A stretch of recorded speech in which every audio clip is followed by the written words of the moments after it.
মাকে হারানোর পর বোঝা যায় মায়ের কথা।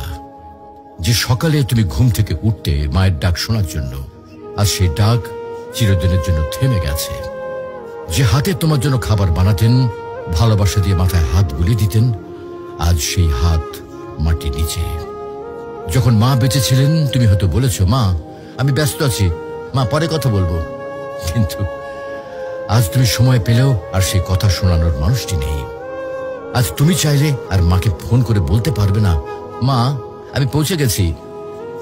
আজ তুমি ঘরে ফিরলেও আর কেউ দরজায় দাঁড়িয়ে হাসি মুখে বলবে না, টেবিলে খাবার রাখা আছে, খেয়ে নিস বাবা।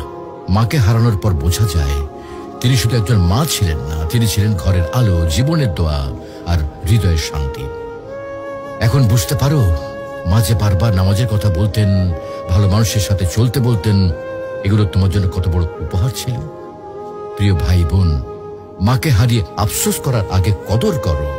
মায়ের হাতে চুমো দাও, তার জন্য দোয়া করো, তাকে জড়িয়ে ধরো যতদিন তিনি আছেন। কারণ হয়তো একদিন তুমি শুধু বসে বসে কাঁদবে আর মনে পড়বে, ইস যদি মাকে আরেকবার জড়িয়ে ধরতে পারতাম। মাকে হারানো মানে পৃথিবীর সব থেকে বড় আশ্রয় হারিয়ে ফেলা। তুমি যখনই সময় পাও তোমার মায়ের সাথে সময় দাও, মায়ের জন্য দোয়া করো। মা যদি আজকে ইহলোক ত্যাগ করেন তাহলে তিনি আর ফিরে আসবেন না। মাকে ভালোবাসো, তার মনে কখনো কষ্ট দিও না।